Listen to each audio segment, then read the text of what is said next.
And after a summer of chasing, finally found the right storm that was at the right distance for me to capture what I needed to and then illuminate the foreground there. So what I do as an artist is a technique that's called painting with light, where I will combine the light that is naturally available and ambient with lights that I bring with me.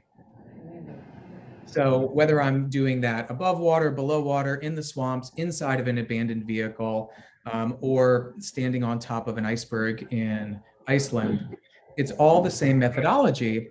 And what I really like about it is it gives me a blank canvas to start with. So this is the finished image of the Ellenberg House here in Stiltsville. Since we are talking about Florida history, I thought I'd throw a few historic South Florida images in there. So right here in Biscayne Bay at Stiltsville, this is a project I did with Biscayne National Park. And this is how it started. So I go out on location and I have a finished composition in mind. And then I will begin adding light to that. And I add light piece by piece, sometimes leaf by leaf, root by root, or hubcap by hubcap. And I'll bring various colored lights with me that have different temperatures that help me tell the story. So I go out with a team of assistants and we illuminate, as I had said, for many, many hours. And I am directing them where to put these lights. I'm calculating light ratios in my head and on the fly to make sure I have the right exposure, and the elements within my frame all blend together so that when I combine them in post-production, I have the finished composition that lives and exists exactly how I envision it before I click my shutter. So all of that brings us to what we're here to talk about today. We're here to talk about abandoned vehicles. So much like everything in life, it's a journey, and every step we take builds and helps us along that path to get where we are today. This project, I could only do it because of everything I've done before, because of everything I just showed you guys. There's an adage in photography that, oh, that photographer just happened to be in the right place at the right time. And I think that really diminishes my art and my craft and my passion and what I've dedicated my life to, and what sometimes I actually risk my life in producing and pursuing. So rather than saying being in the right place at the right time, with my craft, it's really being exactly where I want to be, when I want to be there. And that's a very important distinction. So the Milky Way that you can see in the background there behind this mid-1960s Studebaker, which was captured in the Fakahatchee, I was exactly where I wanted to be, when I wanted to be there to get this Milky Way. There's another mini season that we have here in South Florida. I'm not talking about lobster mini season, which is delicious. There is a mini Milky Way season that we have, where the galactic core of the Milky Way rotates around the Earth, and the Horsehead Nebula, which is a really beautiful part of the galactic core of the Milky Way, sits just so above the horizon, a certain time of year. And I knew that going into this project, and I was searching for a vehicle that would give me a clear foreground, a relatively clear midground, and definitely a clear background to get my Milky Way. So this is not pure chance. This is not happenstance. This is months of preparation to be able to capture this image. And oftentimes when we're looking at art, we see that finished product and you don't hear about the trials and tribulations that go into it, or the planning and preparation that goes into it as well. So I think that if you are prepared for certain situations, you're ready to capitalize on these opportunities when they present themselves to you. So this image is really a great example where when I got out there, I really wanted to capture this. I wanted lightning. It was part of the kind of grand goal of my project, was to get lightning over an abandoned vehicle. I never got it. But out there chasing, I said, you know what? I think I might still be able to get my Milky Way. I had kind of two goals that night. We were out in this unbelievable torrential storm, sitting in a new vehicle. We hadn't gone on our hike yet because I checked the radar and really didn't feel like getting stuck in a summer storm in a prairie. And then everything cleared out. And I said, guys, I think we're going to get our Milky Way tonight. And so we got on location and waited and waited. And the clouds cleared and I got my Milky Way. So being able to capitalize on these opportunities and take advantage of your planning, I think is what really allows you to have some really amazing opportunities. So this project, Abandoned Vehicles of the Everglades, this has been a multi-year project. As Rob mentioned, I did win a grant for it from the James L. Knight Foundation in 2019. And this project is going to be turned into a book. I'm finishing the design on it now. It's going to be turned into a coffee table book. So stay tuned for that. And over the course of this project, I went out and photographed, documented, and in some cases discovered abandoned vehicles everywhere from Shingle Creek at really the headwaters of the Everglades, all the way down south to Miami. And could not have done it without my partner in this project, excuse me, Everglades explorer Charles J. Kropke. We worked on this project together.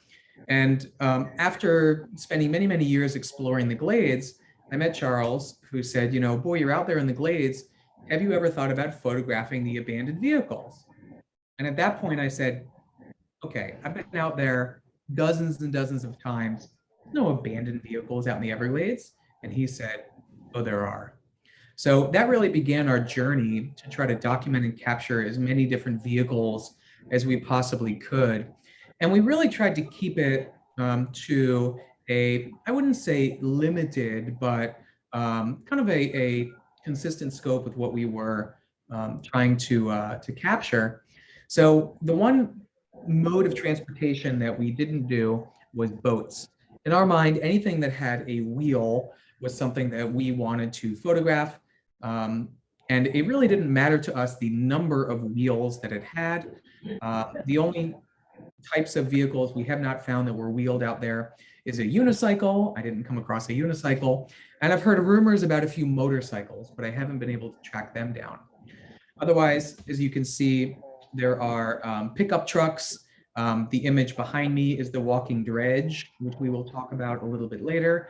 I've photographed airplanes and even a tank that was converted into a swamp buggy.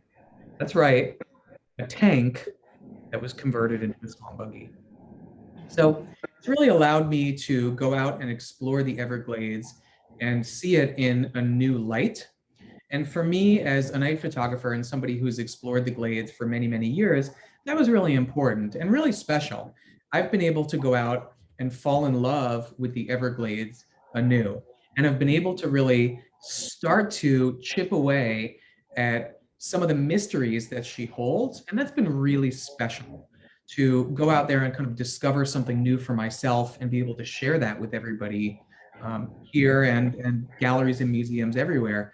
And I hope that it encourages all of you to go out and explore the Everglades and try to see it in a new way and see if you can experience it in a new way. Seeing it at night is certainly a new way. And quite honestly, it's my favorite way to go out there and explore. I really feel at peace when I'm out there in the Glades at night. There aren't that many other people out there. It's very quiet. The mosquitoes tend to die away. And it's just kind of you and the land. And there is this personal connection to it. And it's humbling to be out there at night and to see the Milky Way pass overhead and to kind of recognize where you are in the universe. It's really, really special. Something else that was really special is this gas pump. So let me see if I can zoom in on here. So it looks like I can't, but I'll point it out to you. Right here where my mouse is hovering, the gas price was frozen at 66 cents. And there is not even a third kind of scrolling option for $1. They couldn't have even conceived that gas would ever get over $1 in the Everglades. So there's a little piece of Florida history for you. I wish I could have experienced those days, especially now. This is a great example of something that we actually did discover. So a friend of mine knows this vehicle well. He took me out there, out in various swamps, and took his wedding pictures here on the hood of this vehicle.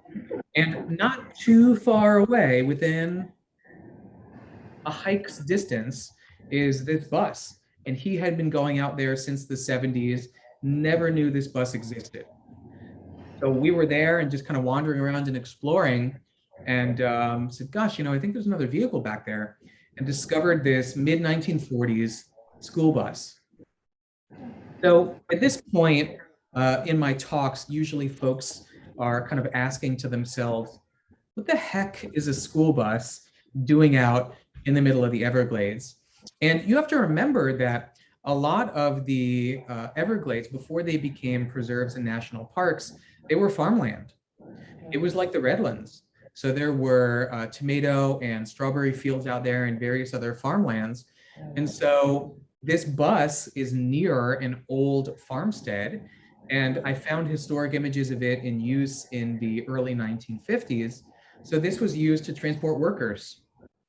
So a lot of these vehicles ended up being left out there for a variety of reasons and kind of re-swallowed by the Everglades.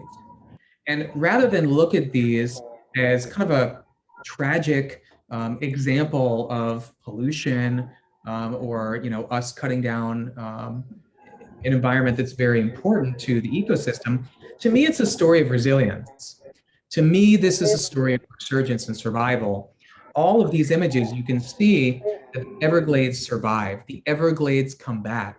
We can see these bald cypress growing up and around the bus. So these trees are actually newer than the bus.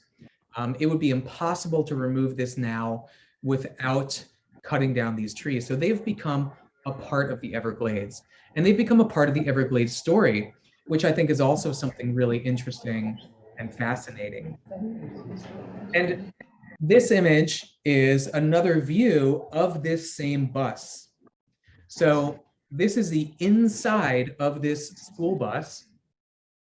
And when I kind of poked my head in there, I saw these resurrection ferns inside of a bus. And I said, well, how are they growing inside of a school bus? And this image was captured during the summer. And South Florida, every day, what happens in the afternoon? Torrential rain. So sure enough, we got an afternoon storm, and we took refuge inside this school bus. And what you can see here, these look like, to some folks, beams of light, but this is actually rain. This is rain coming through the school bus, puddling down here, and watering the resurrection ferns. So once it started raining, I went, oh, okay, all right, that's how they're surviving in there. They just happen to seed right here, and they've got this, beautiful filtered light, and they're protected, so they're actually thriving in there. So this is a series of long exposures that I did to capture water coming in through an abandoned bus. So in total, I photographed 2 full-length buses out there. I'll show you the other full-length bus a little bit later. And I actually photographed 2 smaller VW buses that have been abandoned out in the Everglades watershed as well. No story of kind of the Everglades and the 80s would be complete without talking about cocaine cowboys and kind of the wild days of Miami and the Everglades. You can read up on it. There's tons of fascinating stories about it. This was a drug plane that was abandoned near a prairie out in the Everglades. I took a reporter out there who was kind enough to do the legwork and discovered that the tail numbers on here, the identification, was actually registered to a different vehicle, to another fixed wing craft that was purchased under an alias in Dallas, Texas, and then transferred over to this one. And this plane was stripped of parts and abandoned after a drug run, and then of course used for target practice out in the glades. So I call this one Cocaine Cowboys 2. That's the image of this plane. This one is particularly interesting. This is a crank-operated Caterpillar bulldozer. We think it's from around 1931 to 1933 by the font that is up here. as well as the fact that here you can see this is the crankshaft that you would then start this bulldozer tractor, which is just fascinating to me. And again, raises a lot of questions. This was an expensive piece of machinery. It was just abandoned. And we honestly don't know why. We don't really know the story of this beyond just around its age. And this was discovered by a gladesman who was exploring and knew that I was looking for these kinds of vehicles and was kind enough to share them. So photography feels to a lot of folks is kind of an insular, created in a vacuum process. But I could not have done this without the help of fellow Everglades explorers and conservationists and folks that are passionate about it and passionate about the history and kind of sharing it. So it's a story of this vehicle, but it's also the story of man exploring the Everglades and everybody else that helped me do this. So it's interesting how collaborative this process and project has become. And it's not something I ever could have dreamed of. And in total, I've been out around 100 times to go out and photograph vehicles and photographed around 70 or so abandoned vehicles out there. This one's one of my all-time favorites, though. I really love this one. This is called Tom's Chevy. So it's a four-door Chevy up around generally the Fish Eating Creekish area. We believe that it might have been from, there was a gentleman out there named Tom, and then, forgive me, I'm blanking on his last name, who had a cypress knee museum. So he had this roadside attraction out there where he had cypress knees that looked like celebrities, that looked like different things, it looked like the Pope, and it looked like gnomes. And he had this museum, and people would drive by and they would stop on their way through Florida. So we think this is his because he was known for having this boardwalk through his property. And I discovered this vehicle where there were these rotten out, big, thick cypress logs that were about 3 feet off the ground that formed this boardwalk. And I have no idea why else they would be out there. So we're positing that this was Tom Chevy back in the day. It's Tom Gaskins. Yes, that's right. Thank you. Yes. Oh, appreciate that. So it's interesting, you know, you'd think that you'd find just like old lemons out in the glades, right? That like people would push like Gremlin and like Ford Pintos out there, right? But all kinds of really interesting vehicles out there. This one is not a Trailblazer, it's a Trail Duster. Apparently there was a knockoff of the Trailblazer. This one we think might have been a lemon that somebody just kind of left out there and put out to pasture. But you know, these vehicles, they really become anthropomorphic to me. They really become alive, and they have these kind of human personas to them, or maybe animalistic personas. This image, the Trail Duster, it feels like a crouching cat. It feels to me like it's a panther crouching in the grasslands. There's this moment of something about to happen. Henri Cartier-Bresson, famous Parisian street photographer, would say that it's the decisive moment, that it's this one moment in time that's been captured, but that feels timeless, and that there is this energy to it, that something is happening here. And being a night photographer, I had to include some star trails. So this is about a 30-minute exposure for my stars, and then I illuminated the rest of the Trail Duster throughout. We had mentioned hurricanes. So this is the Southwind RV, and it was destroyed during a mighty wind. It was destroyed during Hurricane Matthew and kind of left to be exposed to the elements. So I went in and illuminated the blinds and the cabinetry. And it was just a really bizarre, surreal scene to see the inside of an RV outside and to see kind of what happened to it after Hurricane Matthew. And of course, I've got my stars in here in the background too. So I like using light to tell a story. That's very important to me as a photographer.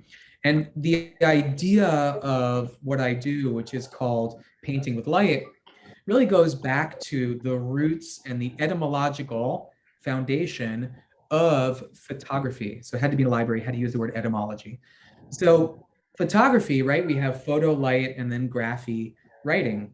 So I am painting, I am writing, I am drawing with light. I'm using it to sculpt, I'm using it to create my story. And these are visual narratives, these are visual novellas. There are stories that are happening here that are contained within each photograph. This image is called Apollo with Poison Ivy, because it is chock full of poison ivy in here. It was a lot of fun putting lights inside the RV while not getting hit by poison ivy. I have out there many times, and it's miserable. I am unfortunately, I've discovered, very sensitive to it. Matt, tell us quickly what kind of lights you're using. Is it often flashlights or photo flashes, or what are you doing? So I use LED lights. I will use little flashes that are called strobes. Sometimes I use big LED panels.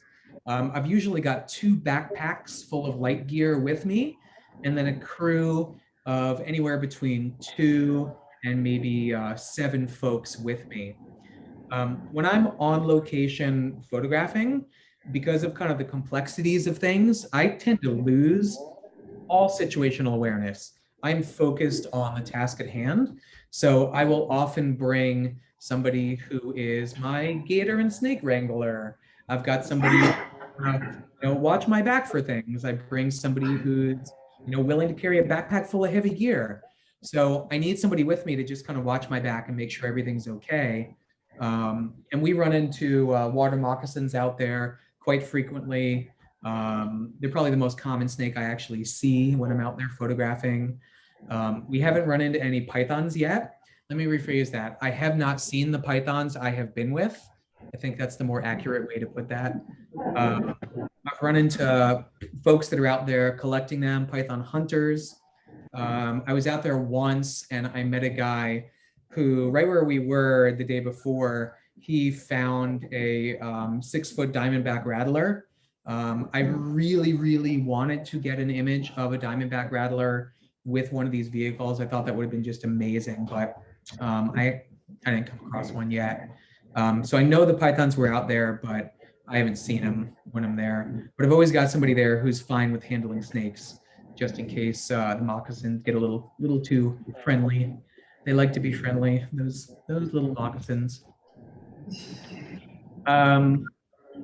So here, this is the door to one of the pickup trucks that I've found out in the glades. And you can see a bald cypress rising through the open window of that door, which I think is just really wild. And again, talks about that resiliency that the Everglades has. So this was during one of the 2 Floridian seasons that people from up north think we have. They think we've got wet and dry, right? This was during wet season. So you can see here, this is the water line. There's the reflection. You can see of it on the chrome handle and the chrome window crank here. So I'm in probably 1.5 feet, maybe 2 feet of water to get this image. So I'm out there, I've got my tripod stuck in the muck, and then we wander around. And in this case, I actually use dive lights. So I use scuba diving, waterproof dive lights to get underneath the water there and illuminate the tree. So as I mentioned before, there's a lot of preparation and planning, right? I did not accidentally bring dive lights with me. I knew it was going to be wet. I knew I wanted to light under the water, and I had the right equipment to help me do that. There are occasions when we're out there and you do run into critters. This is the second full-length school bus that I photographed.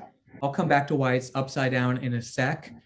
Here I am looking miserable and very hot and sweaty in the middle of this upside down school bus. This is in the Fakahatchee, and I was out there with one of the rangers who took me out there. And while we're inside the school bus, I'm there, it's hot and miserable. I hear all this commotion outside, maybe, I don't know, maybe 30 yards away, all this commotion. And I go, what is that? And he goes, it's probably a bear. And I go, oh, should I be worried? Like I'm stuck inside this bus. And he goes, if you see me run, it's a good idea. And he goes, I was like, you serious? He's like, that's fine. I'm like, okay. I'm like, you'll watch the bear for me, right? He's like, yeah, I'm on it. So that's kind of why I've always got somebody with me just in case. Because you never know what you're going to run into out there. I was like, ooh, I can get a picture of a bear in a bus. But he kind of stayed a little bit further out.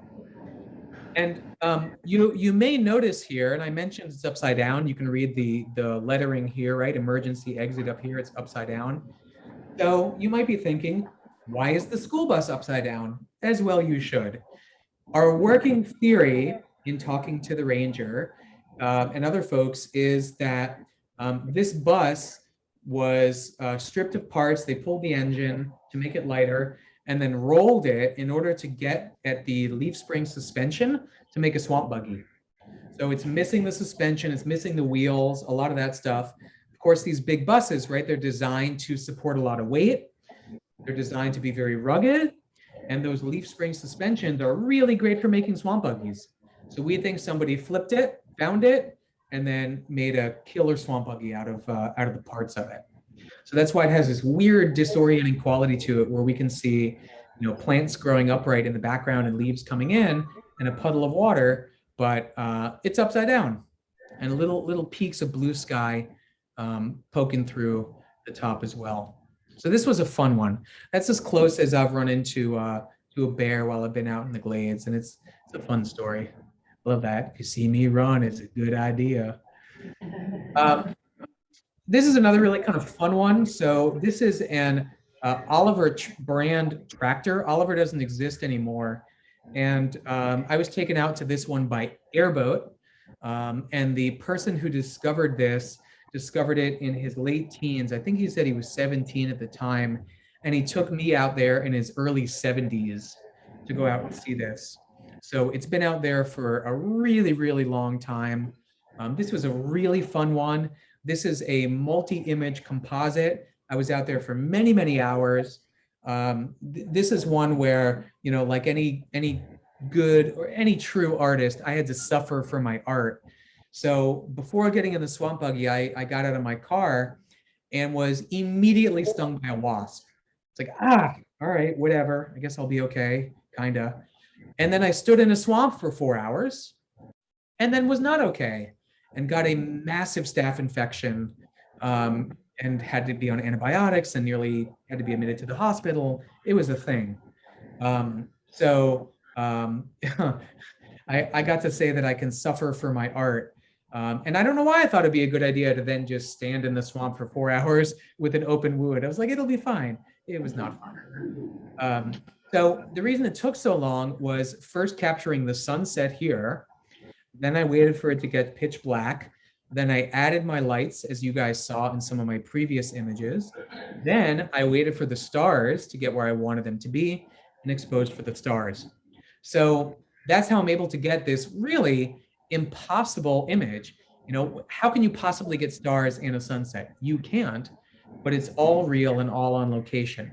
So I love being able to stretch that decisive moment that Bresson talked about. Instead of capturing it in a fraction of a second, I can take that one little moment, stretch it out for 4 hours, and really just kind of tell the story as I see it of the Oliver on location in the glades. And this is the majesty. This is what I love about it. This is the peace that you get when you're out there. There is no one else there. It's you and the pig frogs, and it's just magical and beautiful. So if you've not been out on a swamp buggy or an airboat to really get out there, I strongly, strongly encourage you to do it. So in going out there and photographing, 70 some odd vehicles, at a certain point, I was really worried that everything was going to start to look the same, because I had been just kind of producing these on my own and I hadn't really shared them with anyone. I hadn't won the grant yet. I wasn't doing talks. So I thought, God, are these all going to look the same? Is anybody going to be interested in any of these? So there is this kind of angst, I think, that a lot of artists get into, where you can feel like you're in a bit of a rut. You're like, God, I don't know what I'm going to do. They're all from the same perspective. They're all at night. And you have to kind of just get past that and find new ways to kind of breathe new life into it. So I started pursuing at this point, actively pursuing different vehicles. Here we have the walking dredge in Seminole Collier County State Park, I believe is the official full name. This is really fascinating because the dredge, and this dredge in particular, literally helped build the Tamiami Trail. So the Tamiami Trail is originally was the Miami Trail, the Tampa to Miami Trail. It connected Miami through Naples and all the way up to Tampa. It was a really fascinating road in the early 1920s to connect these kind of major metropolitan areas on two coasts of Florida. And this guy would build the Tamiami Trail bucket by bucket of limestone and infill. So we would create the canal on the right, swing on over, dump a bucket, do it again, and then move kind of inch by inch. So they would rotate this thing, kind of move it along rails all the way across the state of Florida, clear cutting through the cypress and pine and kind of everything that was out there. So originally, a lot of it was done in this kind of corduroy fashion where they would have logs and stack the logs that they actually cut so the dredge could move, stack the logs, and then fill it with stuff, and then create kind of a bedrock for the road to go across. So a lot of these vehicles could not be, would have never made it out there had the dredge never paved the way. And as I had said, there's all kinds of wild vehicles that are out there. This is not a drug plane. This was a private plane that was just kind of abandoned out in the fields of the Everglades. But again, very, very expensive things that were just left out there. Now, I don't know the history of this thing. Maybe it has something nefarious, who knows? But just really kind of shocking to come across these things when you're out and about. And I'll show you guys later on, I have another bulldozer that was out there by one of the camps in the Glades where somebody had built a private camp, had a runway. They were able to enjoy it as private pilots. And then fortunately they passed away in an airline accident. And then folks started to use it to fly in drugs. And the DEA came out there and bulldozed the runway, which is kind of interesting. And I'll show you the bulldozer that was used to build it. Here's another plane, again, just kind of left out there. Really kind of wild. Believe it or not, this is another airplane. This is an airplane that is underwater. And while photographing this is how I became comfortable with alligators. I was pretty okay with them when I was out there, but I hadn't really done any nighttime swimming in areas. So we went out there with Johnny Tigertail, who is Miccosukee and very comfortable around gators. He's an airboat pilot and guide out there. And he was on guard for gators, but he's much more comfortable around them than I am, as I said. So I'm in there with my underwater housing, photographing. This is the wing of an airplane that was abandoned down there, and some lilies that are spiraling on up. So I'm down there with my housing. I'm kind of snorkeling, and I pop my head up and I go, "Johnny, am I okay? Am I going to die?" And he's kind of not paying attention. He looks at me, he goes, "Yeah, you're okay." I'm like, "All right, keep an eye out, Johnny." He's like, "Yeah, you're fine." And then I kind of go back down. I'm like, "Johnny, am I going to get eaten?" He goes, "Yeah, you're okay." Because you can't see anything out there. You can see these reeds, right? So it's very, very, very thick with foliage out there. And we had to kind of push these reeds aside to be able to reveal this wing that we have. I know we're getting close to 3 o'clock. Robert, how are we doing? Should I speed things along? Doing okay? I think you're fine. I mean, I know you could go for a long time. You have a lot of photos.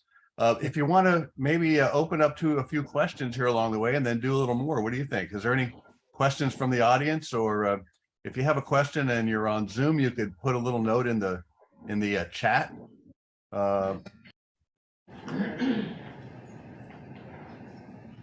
Anybody at the library? Might be a logistic issue. All right. Go ahead and do some more, and then we'll just give people an idea that if they want to ask questions later on, we'll open that up. So go ahead. Perfect. All right, we'll keep on keeping on. So this is one of my favorite vehicles of all time, 57 Chevy Bel Air that was abandoned out there near a campground. Um, and I don't know, I just absolutely love some of these things that we came across. This is one of the earliest vehicles chronologically in kind of the history of automotives. So we photographed two different Ford Model A's that were out there. Both were turned into swamp buggies. This is one of them. So you can see the dually tires that were put on the back. So I just can't imagine how much fun it must have been to have a Ford Model A with dually tires just kind of puttering around the backwaters of the Everglades. And again, way back in the day, right before things became a Big Cypress National Preserve, before it was Everglades National Park, really, really wild, kind of no man's land out there. While the bird population was still what it was before it went into steep decline. I mean, it just must have been incredible. Here's that other one. This is the other Ford Model A that we photographed, turned into a swamp buggy. And what's really interesting to note, two things about this. One, the first time I went out to photograph it, we failed. The weather was not cooperative. It was raining too hard. I waited for over an hour. We're 17 miles in, and we had to call it. We just didn't know what was going to happen. I couldn't take my camera out. Drove by swamp buggy the 17 miles back out and had to come back another day. So this was round two of attempting to get the Ford Model A. So I staged in front like a Dutch still life. I put the original toolbox, one of the gears, and what I believe is a tire iron here from the original toolbox. I thought it looked just really interesting here in front of these baby slash pines, right in front of the bench. And this compartment in the back here, this was originally from a 1950s Shell gas station sign. So you can see the S and the H, and then I don't know, I think it might have been an O from the gasoline. So part of a 1950 Shell gas sign that was used to complete kind of the basket behind the Ford Model A. This is from an Opel station wagon with poison ivy, again, growing in there, me and poison ivy again. Really, really interesting out there. So all kinds of wild vehicles that you wouldn't expect. VW Bugs, little bug out there. This is I believe it's a Valiant.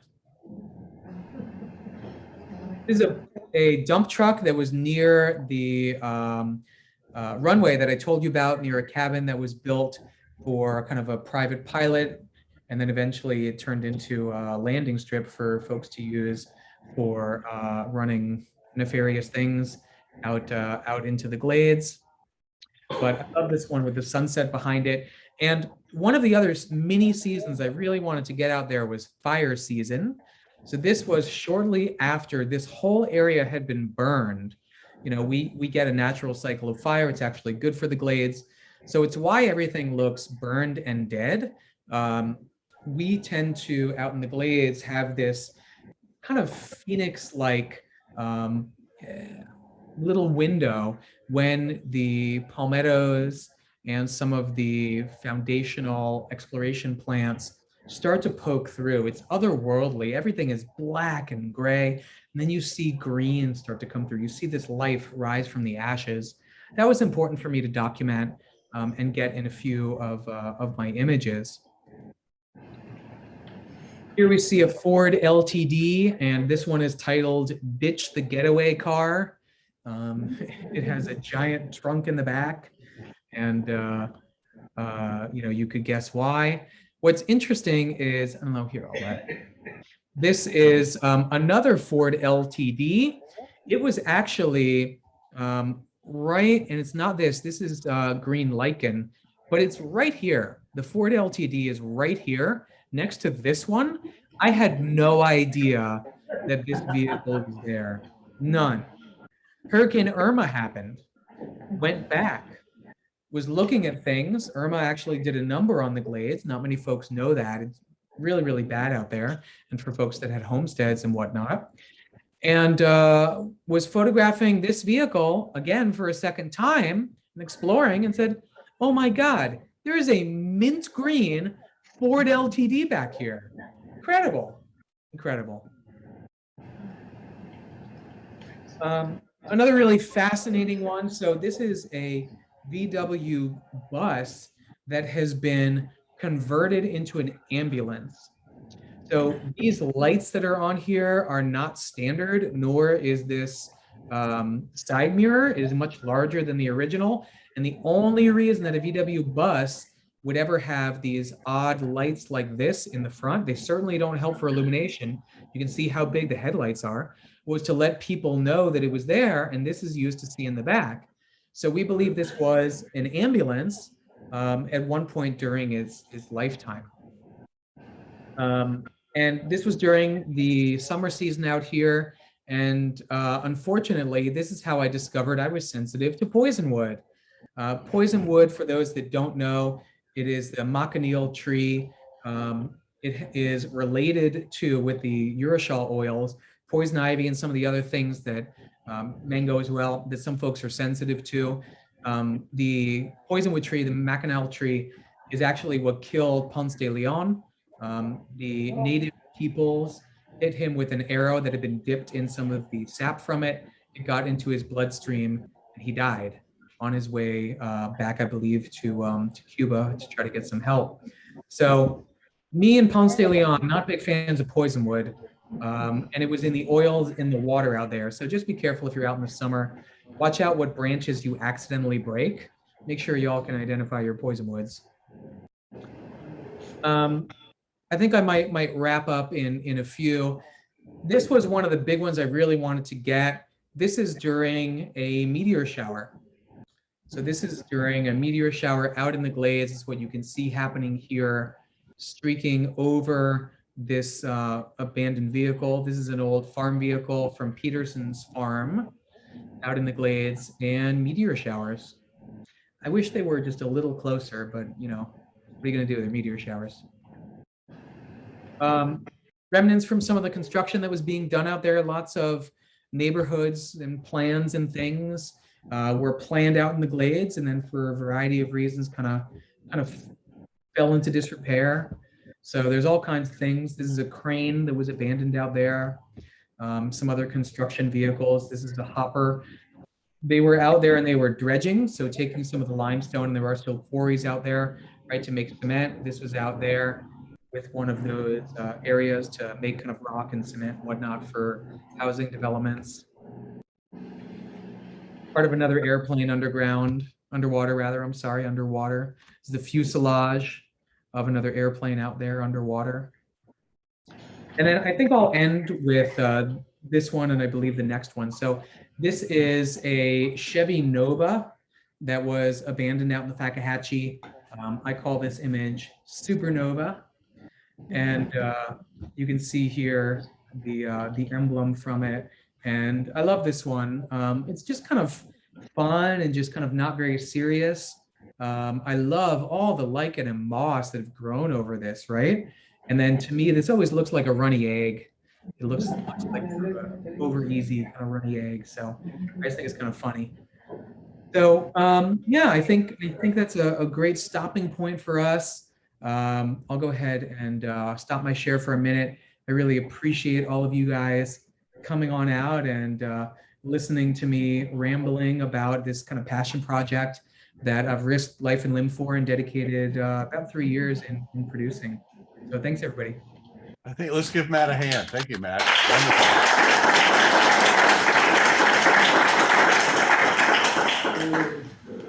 Well, that was absolutely fascinating, and your technique is really cool and so well suited to these sort of difficult situations, and really the amount of patience that it takes and frustration and I don't know, some sort of strange exuberance for this sort of thing to go on. Now, you mentioned that Charles Kropke had given you the idea. He knew where a few vehicles were, and tell us a little bit about, was that really sort of how this project got started? You were already doing painting with light, with other things, but specifically looking for abandoned was, I think, a pretty cool thing, wasn't it? Yeah, it really was. So Stiltsville and some of those images I showed in the beginning with the mangrove and Miami in the background, I've always been fascinated with what happens at kind of the nexus between man and nature. I've always been interested in kind of post-apocalyptic stories as just a genre in literature and movies. And I'm always interested in what happens, like what happens when we leave something out there? What happens to that? Does it just fall apart? Does nature overcome? So I've been pursuing that for many years. I did work with the Miami Marine Stadium for a while. So I was introduced to Charles with a mutual friend, and when he said, "Hey, do you know about those abandoned vehicles?" I said, "No, tell me more," and that's kind of what kicked it off. And what I really like about the abandoned vehicles is I never know what I'm going to get when I show up. I have an idea. Somebody will say, "Oh, I know where this old Studebaker is," or "I know where this, whatever." And so then I'll Google what those things looked like in their prime. And then I'll say, "Okay, when was the last time you were there?" "Oh, I haven't seen it in 15 years. So we go out there and I really don't know what I'm going to get. And I enjoy that excitement. I really enjoy the spontaneity and the challenge of it. I really enjoy the challenge of going out there and trying to make something beautiful out of what some folks would consider is just trash. And are you marking on the GPS on a map? Are you documenting where things are? I know, especially if you want to go back and shoot something again, you want to give yourself some clues. What is there a general pins on a map somewhere? Yeah, I've got a log that I keep of where all these things are. Most of them are within kind of a day's hike. I've done a few overnights out there, but it's like so much stuff to schlep. So most of them I can kind of do in and out, and I'm usually exhausted by the time I'm done. It takes 4 hours to do these things, so I'm kind of ready to be done and hike on out. So everything's within maybe 3-4 miles of a hike usually. And the Everglades remains a mystery because it's Yeah. largely impenetrable. I think it always has. The Tamiami Trail was like one of the seven wonders of the world. I mean, to Mhm. people in South Florida, when that allowed us to connect to the West Coast and to Tampa, Mhm. into what was an impenetrable, very unforgivable territory. And so really, like you said, without that dredge and that effort. And they did start from Lee County, from Tampa, and they came south and east at the same time they were going west from Dade County, and then they had a little tussle about how to meet up. Mhm. And that's how you have Loop Road is still Mhm. is out there. But yeah, absolutely cool for you to uncover some things that are out there in your own unique way. I mean, the photos are just luscious, fascinating, gorgeous, renditions of what's there. You could come across an ugly old truck and just think, oh, what a mess this is. But your unique way of looking at it makes it really otherworldly and so artistic. And so tell us, what else are you doing now with the, are you still doing more abandoned, or what else are you doing with painting by light?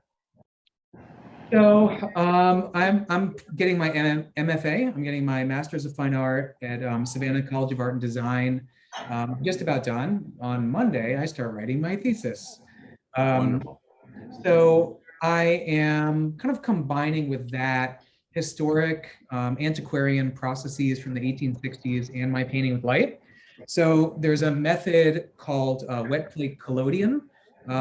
It's around the 1860s where they're kind of colloquially also called tin types. So they would coat pieces of tin with collodion and use ether, coat those, and then it's really interesting. They would put that into a camera, expose it, and then you have to develop it still wet. They can't dry. So they'd bring their darkroom with them wherever they went. I'm doing that with my light painted positives instead of negatives, positives, putting them on the tin types, exposing those, and then developing them in my studio. And because I like just, I don't know, I have this kind of wild adrenaline streak. So I like the tin types because they have ether in them like they use in anesthesia. So I have to wear an organic respirator so I don't knock myself out in my studio and like ventilate everything, and like it's a whole thing. Another level of rustic danger involved, huh? Indeed, which I really enjoy. So I'm kind of combining the painting with light with that. I spent 7 weeks this summer out with the Santa Fe photographic workshops, doing some light painting out in the deserts out there. That first image I showed you guys was from this summer. I was chasing storms out there during monsoon season, photographing lightning out there. Had a few close calls. So more of the usual. Well, that's wonderful. Let's try to take a question from the audience if we can.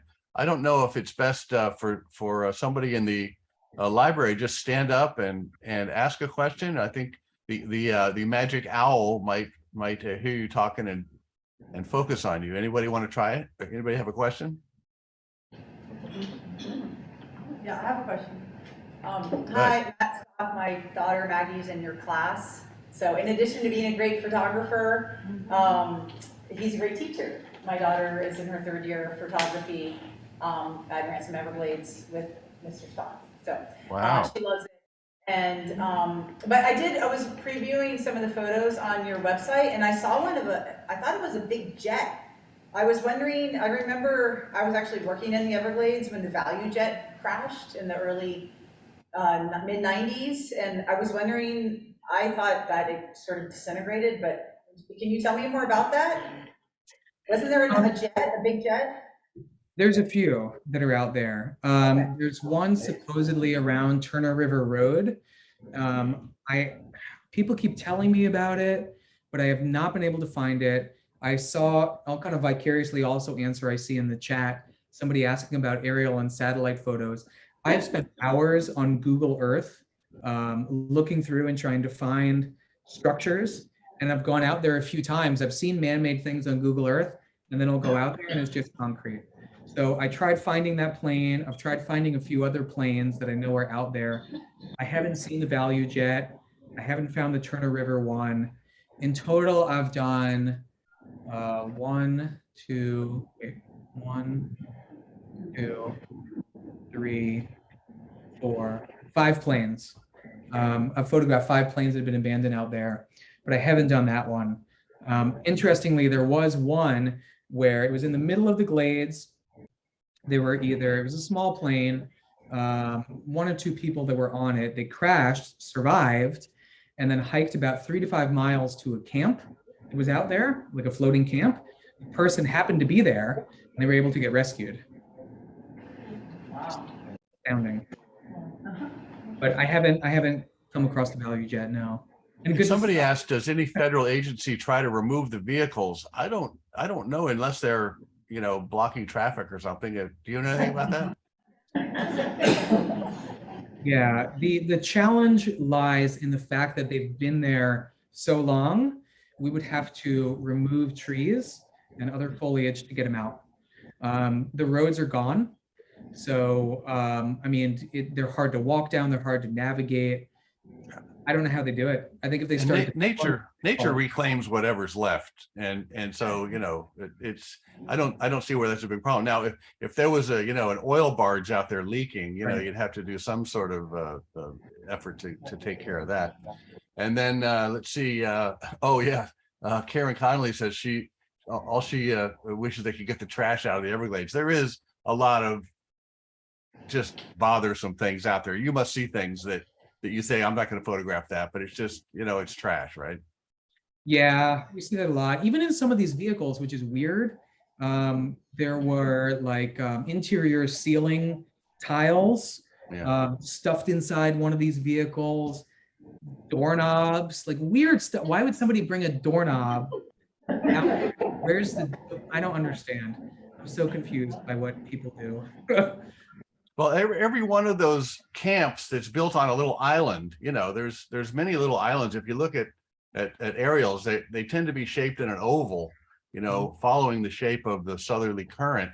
And every one of those islands, somebody brought out there on a swamp buggy or an airboat or something, every piece of wood that they made their little cabin on. And so maybe that explains some doorknobs. I don't know. But what about the camps? Have you come across any camps like that? They're not vehicles, but are there remains of camps that you've seen? Yep. There are some that are abandoned. There are some that are still occupied, some that are partially occupied. I've been out to visit maybe half a dozen that I've been taken out to, some by buggy, some by airboat, some by foot. There were, yeah, a few dodgy moments, which I don't know if I'm going to get into, but yeah, more with the abandoned camps. Some look like they were abandoned maybe 30 years ago, and then some look like relatively recently. Some of them were abandoned, but were still being used. We could see fresh groceries and things in these abandoned spaces, which was kind of odd. I Well, wasn't gonna ask. in a way, maybe that's a bit like Stiltsville, Yeah. because Stiltsville, there's all sorts of rumors and misinformation about who owns it, who can go there, what you can do. And you have people, camping out there making a fire and stuff at Stiltsville. Or I know. imagine if somebody comes across in their ATV or something, they go back every weekend and visit some place that looks abandoned. You never know what's really going on out there, huh? True. Very true. More questions from the audience? Matt? Oh, There you Matt, nice to have finally met you. This is off subject, but you were talking about painting with light. I was one of those guys who painted the Sapona with light when you did that many years ago.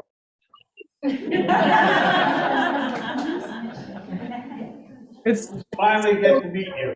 yes. Oh my God. Wow. What a small world. So people don't know, the Sapona is a wreck off of what, Bimini? Mhm. Was it the old Flagler cement yacht? It was. It was. I don't know who told him it was a good idea to have a cement yacht, but there it is, The running actual around. story, But it was built for World War I by Yeah. Henry Ford. He built a Henry few- Ford. I think he built 5 of them to act as troop carriers during World War I. And after the war, they were sold and scrapped out. And there's a whole story about the Sapona. Mhm. But Matt did a great job lighting that up. I mean, it's. Dramatic, huh? Here, you ready? But again, thank you so much. Here it Wow. is. Blast from your past. Here it is. Oh, Look that at was this, so at much. the size of that bow. I mean, really, isn't that amazing? So I ended up taking a ladder, a 25-foot ladder out there from Miami on a boat when we crossed over to Bimini, because I knew she rested in, what is it, 15 feet, something like that, where I could still use my ladder and still be high enough where I could mount my camera to it. So I mounted my camera to the ladder. It ended up being upside down and backwards because of the composition. So as the swell is coming in, I'm standing on a ladder with my camera and directing folks where to go. So were you on the research vessel? Yeah, I was painting it with the light. Awesome. Awesome. So I couldn't have done it without your help. Oh my God. It's so Now it's fantastic. since been painted with a lot more than light, but Yeah. your picture of it here, it looks kind of pristine. And the Sapona was also used as target practice by the U.S. Air Force.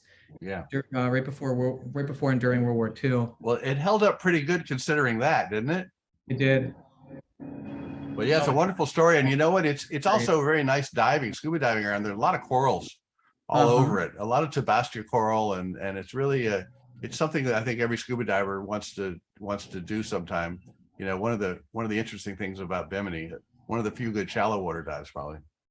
I didn't mean to go off subject, but I. No, please. I think That was that's- great. I'm glad you spoke up. Yeah. Any more questions? Frank usually asks questions. Frank Gittner. Frank, do you have any questions for Matt? Wait a minute. All right, here you go. Matt. I'm your cousin Val's friend. I assume that when you're out in some of these locations that you're outside of cell phone access, do you get backcountry permits or let some other official entity know where you are in case your party doesn't return at a certain designated time? Good question. No. I tell my wife, I'm like, hey babe, I'm gonna lose cell service. This is about where we're gonna be. If you don't hear from me in 6 hours, let somebody know. She's like, who do I tell? I I have a buddy who's a gladesman who, when we do a few dodgy things, he's like, tell me where you're going to be. If I don't hear from you, I'll come find you, which is really cool. But no, it's kind of, it's why I'm never alone. That's why I've always got a few people with. I presume someone will figure it out. I have a question for you, and that is, have you been to Fort Jefferson and photographed around there? It seems like a very fertile field for your technique. Fort Jefferson, is that George Tortugas? Yes. I have been there, I haven't been there since I developed this technique. So I need to go back. I have not been there to do any light painting. I think you are totally right. Do some underwater stuff. Absolutely. And it had such a historic feel, doesn't it? Yeah. I camped overnight there, and there was no moon. I've camped in the fort, and the stars were so bright in comparison that you could actually see the shadow of the arches of the fort. Wow. Casting it. So that's why I think you might even be able to use natural light from the stars. Wow. So Okay. I just think your technique, I would just love to see something like that with your technique. The texture and the geometry of the place is interesting, you know. I'm adding that to the list. Okay. And There you go. Any more requests where people want Matt to Yeah, go? exactly. well, I want to add one thing, and that is the moat is all grown over with all sorts of gorgonias and other corals. And it's a delight to swim in that moat. Yeah. Done. All right. Yeah. Done. I'm gonna find a boat. Anyone have a boat? We will find you a boat. No, you go in a seaplane. They have to go in a seaplane to Fort Jefferson. Ooh. So. Who has a seaplane? Well, anybody in the audience at the library have a seaplane? You can charter. Yeah, you charter from Key West. But Sweet. well, Matt, let me just say this has been just fascinating. Your own view, your own unique way of looking at history, and a way of sort of taking some things that were unappreciated and undervalued and bringing them forth as true art pieces is just absolutely fascinating. So thanks again. I think it's wonderful. Thank you so much.